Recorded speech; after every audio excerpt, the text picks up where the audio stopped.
I have followed Huai for 7 years. He is about to marry. His partner is a beautiful and noble Omega.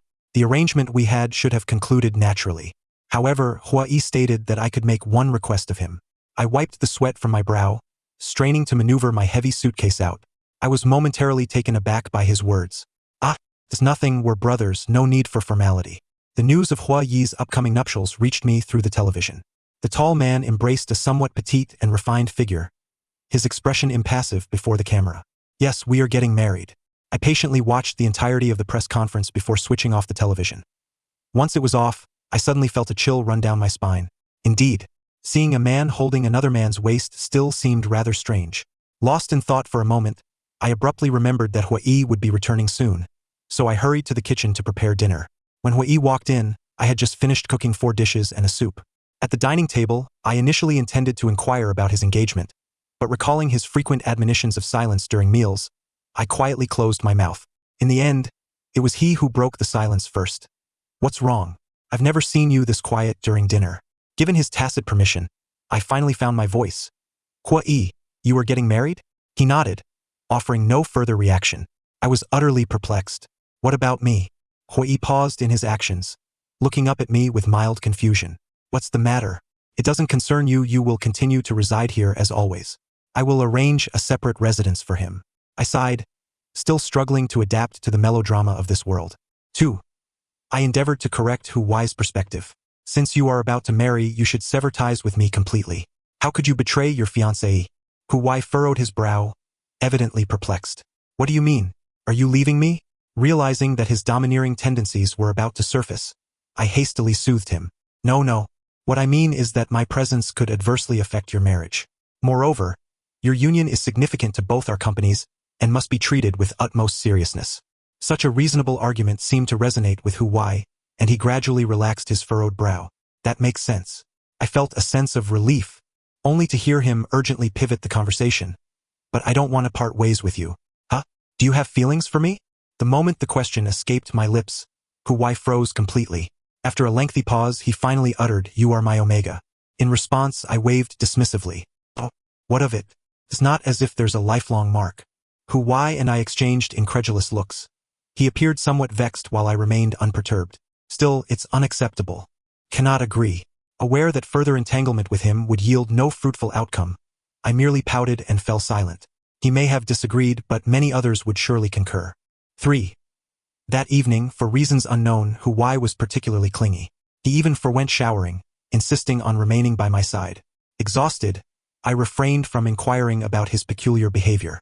The following day, he attempted to take a leave of absence, but I urged him to leave. Go earn some money. A good man should aspire to greater things, understand? Huai, wearing a solemn expression, slowly fumbled with his buttons, struggling to fasten even one. Observing his frustration, I pulled him closer and deftly buttoned his shirt in a matter of moments. Stop sulking and head to work. You're at a prime age. Don't waste it on frivolities. Huai's expression darkened further as he paced away. Had it not contradicted his domineering persona, I would have suspected him of glancing back multiple times. I rose to freshen up and, after dressing, stepped outside. Of course, I was not heading off to work. Rather, I was visiting Huai's parents. Before entering the Hu residence, I deliberately stomped my feet to ensure my soles were sufficiently soft. Indeed, upon crossing the threshold of the Hu home, no one ushered me to sit down. I found myself standing alone in the living room, idly gazing at my shoelaces. For approximately an hour later, Huai's mother strolled in leisurely. What brings you here, Madam Hu? I believe you wouldn't wish for the world to know that your soon-to-be-married son is secretly harboring an illegitimate child, would you? My word, what a heavy dose of antiquity. I had certainly marinated in this world. What do you want? The woman, who had initially regarded me with disdain, furrowed her brow and finally lowered her chin to meet my gaze. I want Huai to dismiss me and help me secure a job. Is that all? Madam Hu expressed mild surprise. I too was taken aback. Is that insufficient? Then how about an additional 5 million? You, greedy wretch. It seemed she needed to voice her displeasure to find comfort. I acquiesced readily. Then let us negotiate for less, shall we? Ultimately, we settled on the terms of dismiss me and provide me with 4,005,000. Content, I departed clutching the bank card. Aside from standing for an extended period and experiencing slight discomfort in my feet, the venture proved quite rewarding. Now, I awaited Hu Y's decision to dismiss me. 5. While Madame Hu proved somewhat difficult in conversation, she was notably efficient in action. That very evening, Hu Y did not return. He merely called at 10 o'clock to suggest I retire early. I cheerfully feigned ignorance regarding the unfolding events and replied with a simple good night. To my astonishment, Hu Y did not return for an entire week. Was abandoning me truly such a difficult notion to accept? When I next encountered him, he bore visible injuries and appeared to be in poor condition. The Hu family servant who accompanied him promptly began to gather my belongings upon entering. Understanding their intentions, I refrained from making a scene or peppering them with questions, merely brushing my fingers against the bruises on Hu Y's face. What happened? Does it hurt? He lowered his head in silence. My luggage was swiftly packed, a large suitcase filled with the remnants of my 7 years here. Struggling with the suitcase, I followed the servant outside. At that moment, Hu Y suddenly spoke. What else do you desire? You may ask for one more thing. 6. I was taken aback, then broke into a grin. Huh? No need for formality, we're like brothers. Indeed, in my heart, I viewed Hu Y not merely as my alpha lover, but rather as an overly supportive brother. For I was not a genuine native Omega. I was an ordinary man. Perhaps fate took pity on me, allowing this 28-year-old single IT man to traverse into a world where romance seemed essential for survival. Furthermore, in this realm, relationships were not limited to men and women. There existed bonds between men and men, as well as women and women. Oh heavens! I understand you wish for me to experience love, but must it be so indiscriminately promiscuous? Ah, right. This world does not classify individuals by gender but rather by alpha, beta, and omega. Prior to this, I often employed these 3 terms. However, I had not anticipated their usage in such a manner. When I first arrived, I was utterly bewildered and dared not reveal my true identity. I could only cautiously learn about this world through snippets of conversation. Fortunately, my persona here seemed to be that of a stuttering, reticent individual, typically relegated to the sidelines to listen to others' idle chatter or scold me. Yet I had not fathomed the extent of the bizarre mentality prevalent in this society. 7. As I lay on an unfamiliar bed, my mind inexplicably aflame, the realization struck me. I, a grown man, had been drugged. My body was no longer my own, and the scenes before me blurred into obscurity. In the final moments of my fading consciousness, I caught a whiff of strong liquor. The scent overwhelmed me, intensifying my disorientation as I desperately grasped at a piece of fabric. Help me, help me. When I regained consciousness, I felt utterly wretched, my bones creaking painfully. I groggily made my way to the bathroom. After freshening up and emerging, I discovered that another man was lying in bed beside me. Presumably, he was the one I had clutched onto the previous night. Just then, the man stirred awake. I couldn't help but marvel inwardly at his striking appearance, then patted him on the shoulder as if we were old friends. Thanks for last night, brother. If you ever need anything, don't hesitate to reach out. I'll do my utmost to help. The man in bed cast me a cool glance before remaining silent. Just then, the door swung open abruptly, and a swarm of photographers burst in, armed with cameras. They began snapping photos, leaving me momentarily stunned.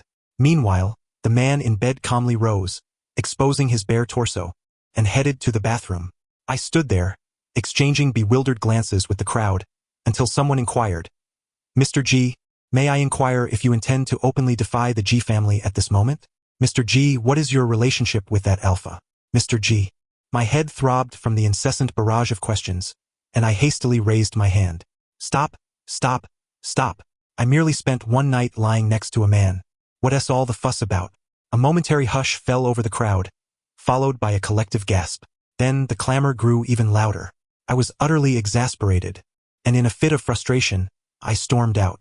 Upon arriving home, I discovered that my belongings had been unceremoniously tossed out, scattered haphazardly across the ground. The old security guard inside regarded me with a disdainful expression, his voice dripping with sarcasm as he said, Mr. G has declared that the G family cannot accommodate an Omega as shameless as you. You'd best seek other prospects. I stood there, bewildered in the desolate atmosphere.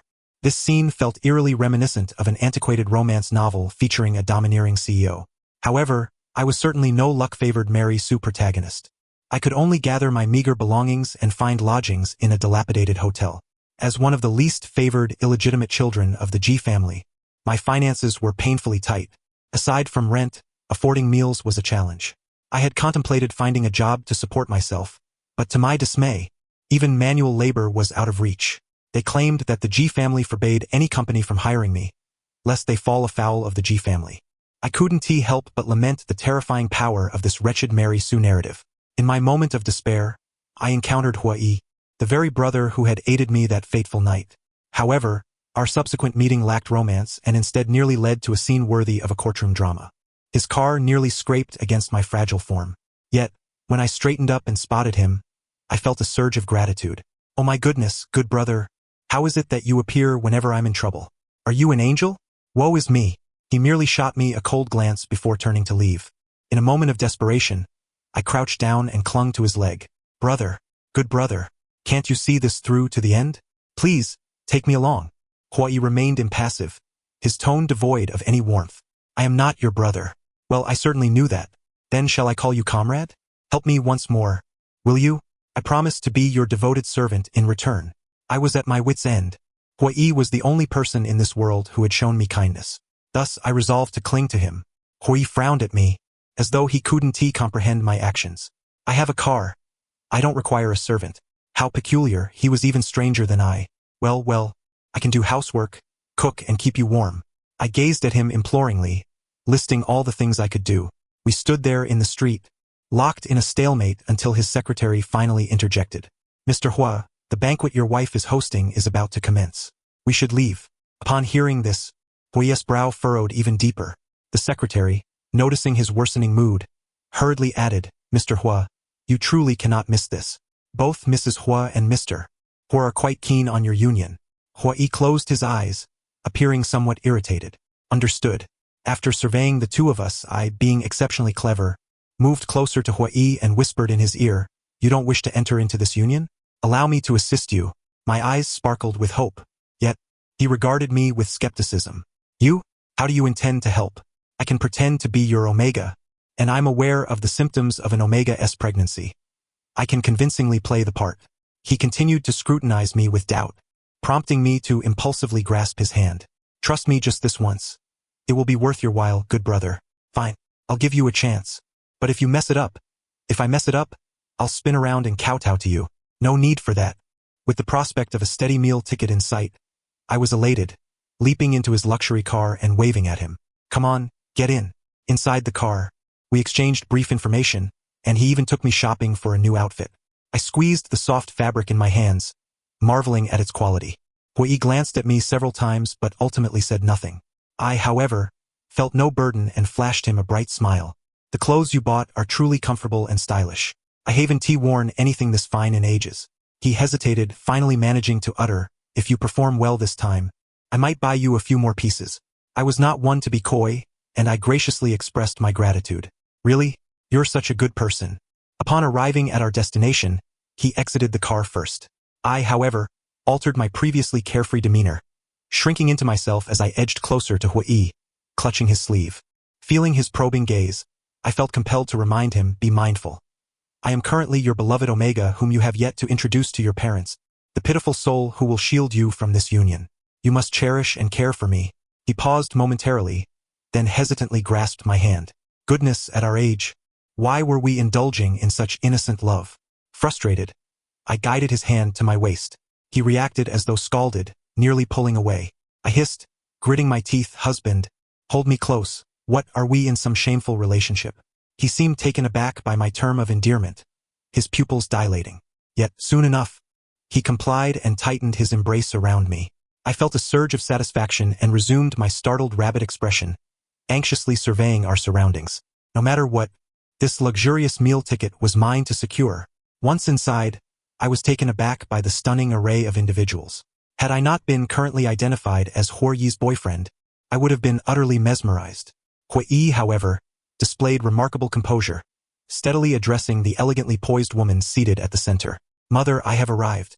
The regal and impeccably maintained woman raised her gaze and replied with a curt before sharply scrutinizing me. Who is this? I quickly forced a smile, cheerfully responding, hello, Auntie, I am Ji-yoon, Huai's boyfriend.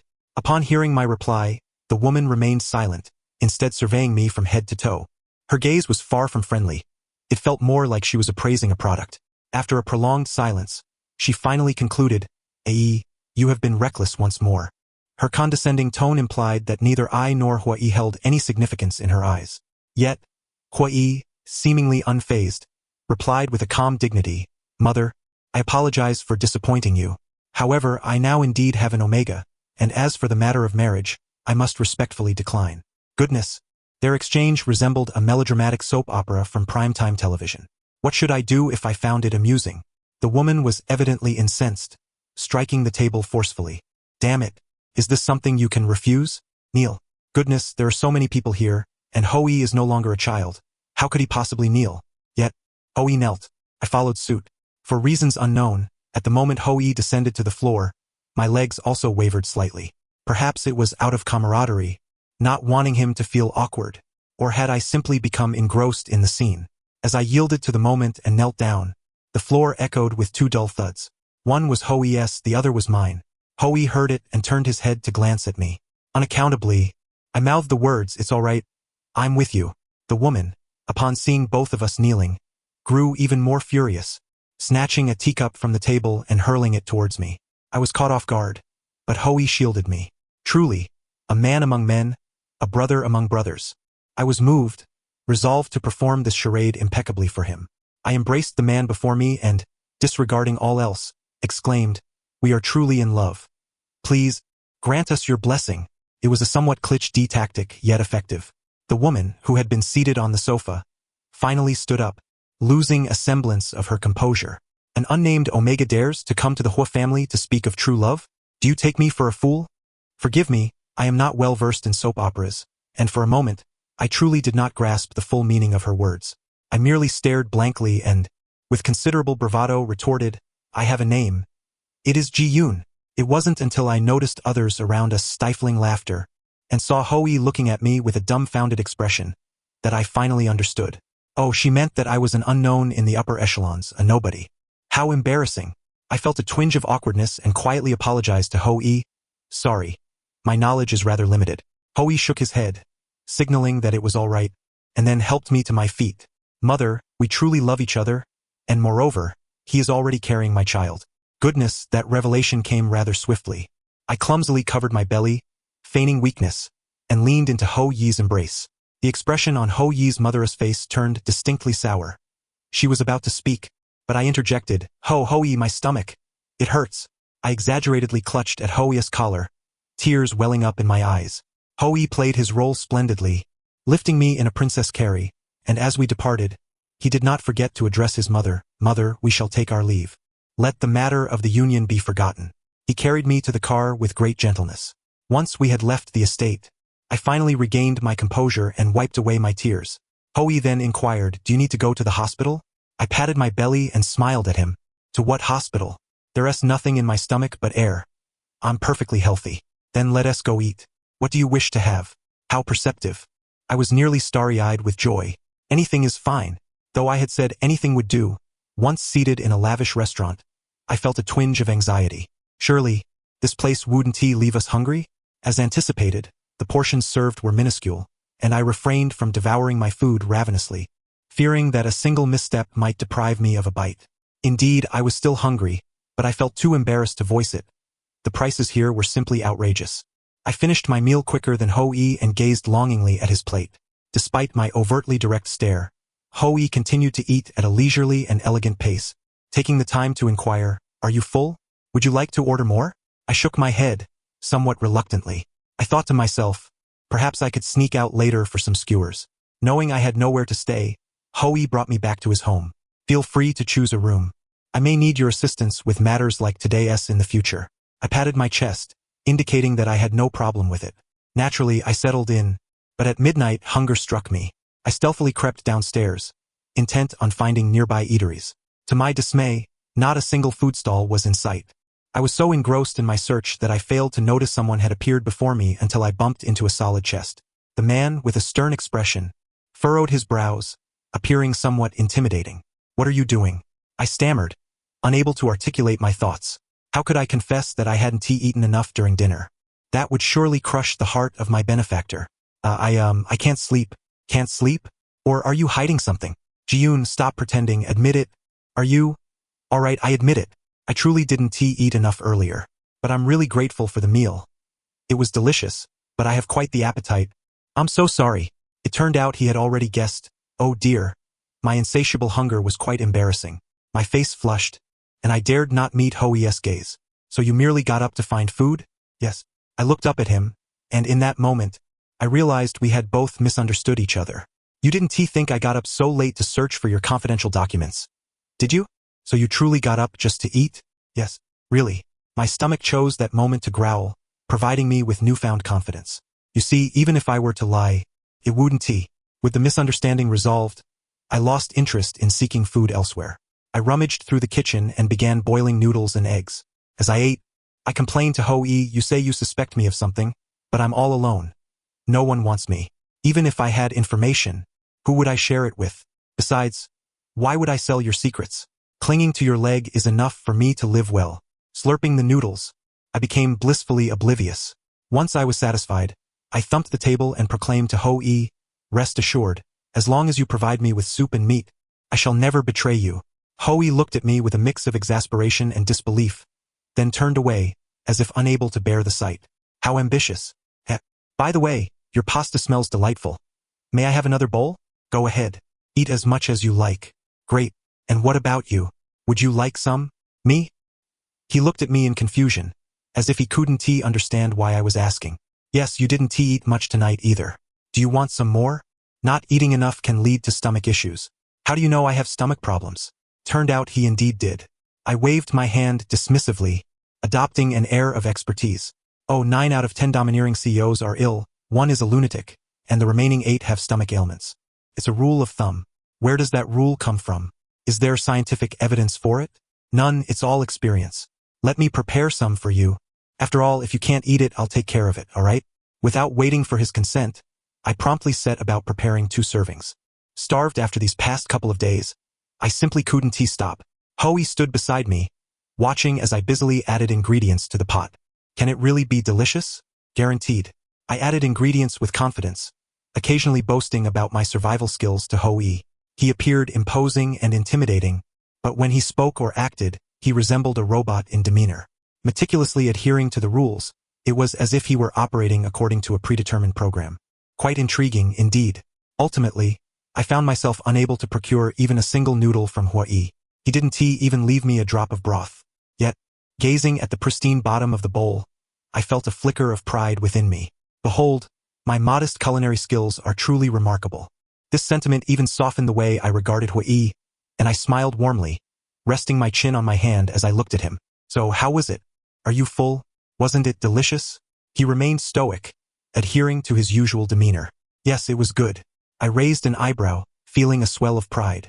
However, I failed to notice the peculiar intensity and duration with which Hoi's gaze lingered on me. Later, a messenger from Huayi's mother arrived with a notification. It's acceptable to play with that omega, and the child can indeed be included in the Hua family tree.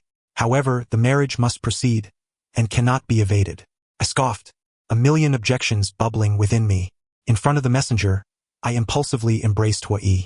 Hua, are you just playing with me? Do say something. Darling, the messenger, once proud, now appeared somewhat flustered, pretending to look around.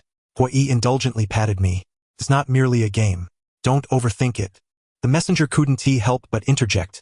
Mr. Hua, you must understand that this matter is your responsibility as the heir of the Hua family, and you cannot shirk it. Huayi's expression turned icy, exuding an unsettling aura. This is not your place to speak. Leave. Once the messenger departed, I slid off Hua, a hint of worry creeping in. What should we do? The child isn't real. We can't keep this up for long. Actually, it could be real. What did you say? I didn't catch that. Nothing. I said, let us take it one step at a time. One step at a time. When Hua uttered this phrase, I had no inkling that this journey would stretch over 7 years. Throughout this time, I conceived 26 times and lost 27. Had I truly been able to bear a child, it seemed likely that all the children in the nearby kindergarten would bear the surname Hua. I had warned Hua that this approach could not persist. Yet, unexpectedly, this method effectively kept Mrs. Hua at bay for 7 years. I had grown numb to it. In this Mary Sue world, the horror was palpable. During these 7 years, I remained by Huayi's side. Our relationship flourished. Our periods of heat and sensitivity complemented one another. I was genuinely grateful to him. Without him, I could hardly envision myself engaging in such a relationship with any other man. Although Yaoi was somewhat rigid and bore the traits of a domineering CEO, he was, at heart, kind, gentlemanly, and generous. He provided me with work and accommodation, teaching me how to navigate this world more adeptly. Yet, these comforts were ultimately fleeting. As Yaoi approached his 30th birthday, Mrs. Hua could no longer contain herself. Yaoi, in the end, could not escape the fate of an arranged marriage. Before the marriage, he had hinted at something. In that moment, he caressed my belly, his gaze unwavering. I was preoccupied with worry for him. What shall we do? This time we truly cannot bluff our way through. If we do not marry, all your efforts at the company over the years will be for naught. He continued to stroke my belly, his focus unbroken. There is still a way, but you must truly bear a child. I swatted his hand away, thinking he jested. You make it sound easy. If someone is willing to bear a child for another, it signifies profound love. But I do not love you, and you do not love me. How could I possibly give you a real child? His hand slowly withdrew from my belly, and he rested his head upon my lap. After a long pause, he echoed my words. Indeed, you do not love me. I sensed something odd about him, yet I could not pinpoint what was amiss. I could only murmur in agreement, yes, not love. Yaoi ultimately accepted the fate of the arranged marriage, and I moved out of his home. As I glanced back while leaving, a haze of disorientation enveloped me. 7 years, a protracted span of time, had concluded so effortlessly. The movers called for me, pulling me from my reverie, and without hesitation, I climbed into the departing vehicle. Just 7 years. In the grand scheme of life, what did it truly amount to? Yaoi did not come to see me off, nor did I wait for him. From then on, perhaps it would be best for us to revert to being the strangers we once were. With the money at hand, I purchased a modest apartment, supplemented by the wages I had saved over the years, sufficient for me to live comfortably for a time. I resigned from Yaoi's company, intending to take a break. Yet, each time I set 2 plates on the table, left space for another on the bed, or instinctively reached for someone beside me upon waking, I had to admit I seemed to have grown unaccustomed to living alone. Occasionally, when a sudden craving struck, I would instinctively open my contacts and tap on the PIN number, only to remember that I could no longer casually call Yaoi to bring me something delicious. To divert my attention, I adopted a dog and a cat, hoping they would fill the void in my life. When the dog and cat first arrived, I was indeed elated. Yet, when I instinctively thought to share their pictures with Yaoi, a wave of sadness washed over me. In a fit of petulance, I shut off my phone, attempting to chronicle my happiness through journaling. However, as I wrote, my entries morphed into reflections of longing. The little cat and dog are truly adorable. If Yaoi were here, would he like them? His nature is always so unperturbed, neither joyful nor sorrowful. I wonder if his fiancée brings him any emotional fluctuation. Yet, if his fiancée could bring him even a hint of happiness, that would be something. I wonder what he is doing now. Sigh. I miss him. I miss Yaoi. When I finally came to my senses, my notebook was filled with his name. My gaze fell upon the last line. I miss him. I miss Yaoi. Tears streamed down my face, a realization dawning upon me that I could no longer deny. It was over. I had fallen in love with him. The first New Year after leaving Yaoi, I prepared the decorations and dumplings alone. Sitting on the couch, I watched the New Year's gala, surrounded by my cat and dog. I reassured myself that I was quite content. Suddenly, fireworks erupted outside. Excited, I donned my clothes and took my pets downstairs to witness the spectacle. The fireworks were clearly visible and beautiful, not far from where we were. I looked up at the fireworks, then down at my phone, which still bore no New Year's greetings from Yaoi. I pressed the phone off, unable to articulate the emotions swirling within me. After the fireworks, as I headed home with my pets, I stumbled upon a pile of New Year's goods at my doorstep, along with a card reading Happy New Year and signed. I first took the pets back inside, then stood at the door. If you do not come out to see me soon, we shall never meet again. The hallway lights flickered on and off, and amidst the strobing, I was uncertain of what I was truly holding on to. Fortunately, after several moments, Yaoi finally descended from upstairs. Yet, I merely glanced at him before turning to enter my home. He called out in a flurry, Ji-yoon. I turned back to look at him, cold and detached, mirroring his demeanor from the beginning. What do you want? I don't know, I just miss you. I remained silent, emulating his stoic demeanor. He stepped closer, gripping my sleeve, his head bowed. I truly don't know. I called off the engagement and informed my parents that I no longer desire the position of heir. I genuinely don't understand what is happening to me, Ji-yoon. I simply wish to be by your side, to share the next 7 years, 17 years, 70 years with you. Ji-yoon, Ji-yoon. He called my name repeatedly, as if that would bring him solace. Yet, I turned and opened the door to my home. But Hwee, even if we are good brothers, we cannot be together for a lifetime. Since you previously chose a marriage of convenience, abandoning me, it must have been a well-considered decision. Do not regret it lightly. Otherwise, I will only feel like a mere alternative for you. Go back. We've come this far. We are simply a fraction short of destiny. I opened the door, and he instinctively released my grasp. You are right, I apologize. I have disturbed you. In an instant, he transformed back into that unflappable, composed figure. I entered the house and closed the door, leaning against it as I slowly slid down. Go back, Hwee. What you need is not a dull and clumsy lover. You require resources, support, a marriage that brings tangible benefits. I confess I miss him.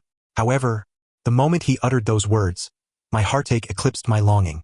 He was blinded by a fleeting sense of reliance. Yet I saw clearly. He had veered off course. But I was not the destination he sought. My mood was a disarray. Dragging my weary body, I began to clean up the aftermath. My gaze fell upon the pile of New Year's gifts Hwee had brought, and I hesitated. I certainly intended to discard them, yet I was curious about what that little robot had chosen for me. My favorite snacks, well-fitted clothes, and those autumn pants I rarely wore. Among them, there was a note. You still need to wear autumn pants. It's cold, and you always pretend to be tough. So mundane. Yet I could almost see his slightly furrowed poker face reappearing before me. Unconsciously, I curled the corners of my mouth, only to scold myself for being soft-hearted. I decided to toss everything at once, to avoid tempting myself with regrets. Stealthily leaving the note behind, I descended and stuffed the gift boxes into the trash can. Although I had done what needed to be done, sitting back at home still left me with a hollow feeling. The little dog and cat at home sensed my low spirits and fell silent. However, after a while, the puppy began barking on the balcony. Fearing something was amiss, I hurried over to check. It was fine, yet it kept barking at something outside. The snow had thickened, obscuring my view, but I could vaguely discern a figure standing there. Perhaps that person had spotted my silhouette and turned to leave. I felt uneasy, fearing it might be an intruder. Thus, I followed the direction he had departed towards the kitchen. Peering out of the kitchen window, I saw him stop in front of the trash can. In the next moment, he reached directly into it. A sense of urgency washed over me. I disregarded putting on clothes and dashed down the stairs. By the time I reached the ground floor, he had already retrieved a gift box. Upon seeing his stature, I instantly recognized him. I rushed over and grabbed him. Hwee, are you out of your mind? Digging through the trash. How filthy. The person half covered in snow looked at me with dull surprise. I just wanted to see if you took the things I prepared for you. If not, I'll buy them for you tomorrow. I felt a mix of frustration and exasperation as I patted his face with both hands, trying to shake him awake. Have you frozen your brain? Why are you so single-minded? Hwee, seemingly oblivious, replied, your hands are cold. Hurry back, don't catch a chill. I felt even angrier. Can you even tell if I'm cold? You look like a snowman yourself.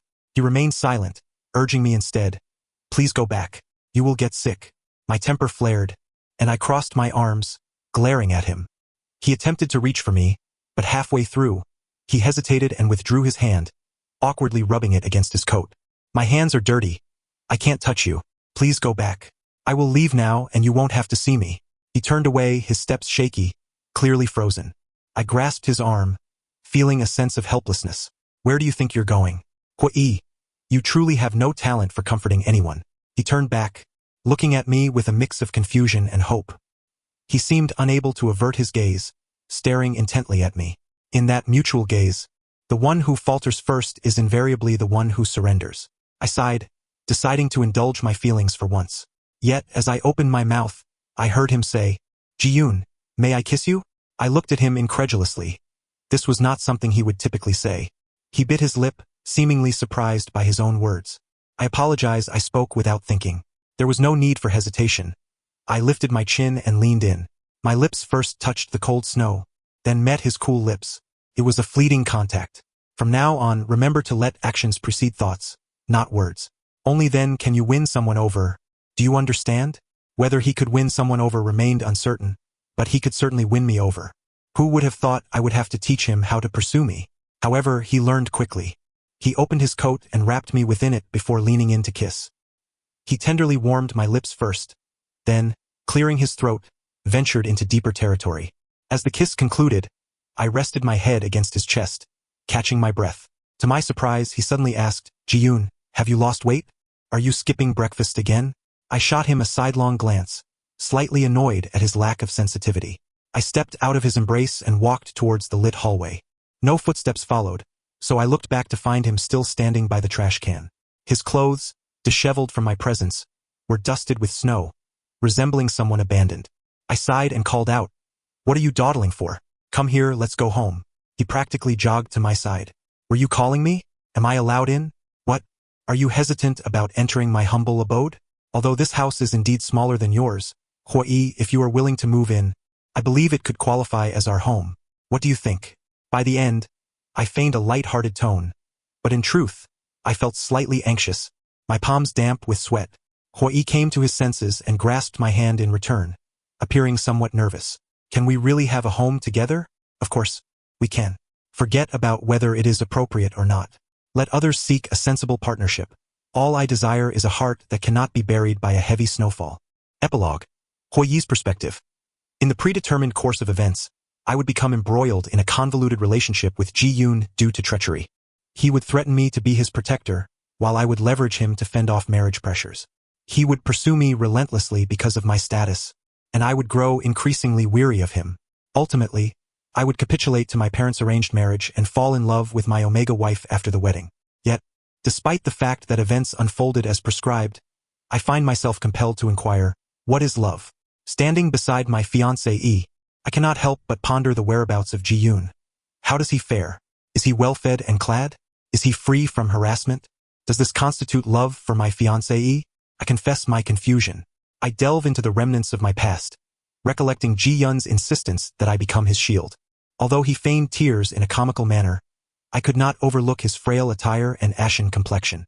I recall his triumphant demeanor when he stood in defiance of my impending marriage. I remember his carefree spirit, his untroubled laughter, and the way he awaited my return home. I think back to the moment I contemplated acquiescing to my parents' wishes to cast him away, yet instinctively reached for my phone to inform him instead. Oblivious to my turmoil, he cheerfully wished me good night, and for that very utterance, I inexplicably rejected my parents' demands. I remember him tenderly tending to my wounds, asking if I felt pain. I recall the inevitable moment when I had to part ways with him, and instinctively uttered, "What else do you desire? You may ask me for one more thing." In truth, I yearned for him to express a desire for me, and I would have forsaken everything to join him. Yet, he asked for nothing and departed without hesitation. Whether I love Ji-yoon remains an enigma. However, I suspect that Ji-yoon does not love me. After his departure, I abstained from reaching out, believing he would prefer not to see me again. Yet, I often find myself inadvertently wandering near his home. At times, I glimpse him walking his dog. Other times, I see him playing with a small cat. With each passing moment, I cannot help but wish that I were not Hoi. I am no protagonist, lacking in exceptional qualities, nor do I wish to lead a monotonous existence by the book. I would rather be a small dog or cat for Ji-yoon, free from concerns, simply belonging to him, companioning him. The more I observe him, the more intense my longing to approach becomes. Thus, I betrayed the prescribed course, allowing my heart to follow Ji-yoon for a fleeting moment. I remain uncertain of what love truly is, yet I believe that through the years spent with Ji-yoon, I shall come to understand. The end of the text. Thank you for listening, and I look forward to our next story.